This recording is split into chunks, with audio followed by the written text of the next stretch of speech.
দিনে দিনে ত্বকের উজ্জ্বলতা হারিয়ে কি ভুগছেন দুশ্চিন্তায়?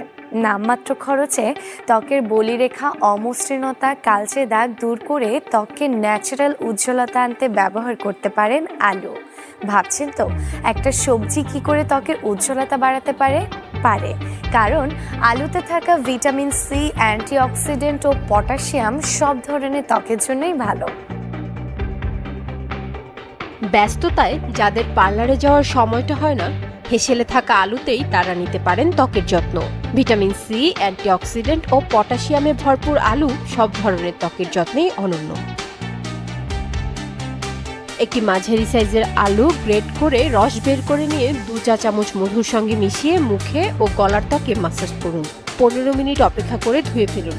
উজ্জ্বল ত্বক পেতে সপ্তাহে 2 থেকে 3 বার ব্যবহার করুন প্যাকটি। আলুর রসের সঙ্গে 1 চিমটি হলুদ গুঁড়ো মিশিয়ে ত্বকে লাগালে দূর হবে ব্রণ। প্যাকটি ব্যবহার করতে হবে সপ্তাহে 2 বার। 1 টেবিল চামচ আলুর রসে 2 টেবিল চামচ মুলতানি মাটি ও পরিমাণ মতো গোলাপ জল মিশিয়ে পেস্টটি ত্বকে লাগিয়ে রাখুন 15 মিনিট। সপ্তাহে কয়েকবার ব্যবহার করলে ত্বকের কালচে ভাব দূর হবে। একটি মাঝারি সাইজের আলুর রসের সঙ্গে খানিকটা অলিভ অয়েল ও লেবুর রস মিশিয়ে কিছুক্ষণ মাসাজ করুন। আরও কিছুক্ষণ অপেক্ষা করে ধুয়ে ফেলুন। শুষ্ক ত্বকে প্রাণ ফেরাবে এই প্যাকটি। আলুর পেস্টের সঙ্গে 1 টেবিল চামচ টক দই মিশিয়ে ত্বকে লাগান। 15 মিনিট অপেক্ষা করে ধুয়ে ফেলুন। ত্বক টানটান থাকবে নিয়মিত ব্যবহার করলে।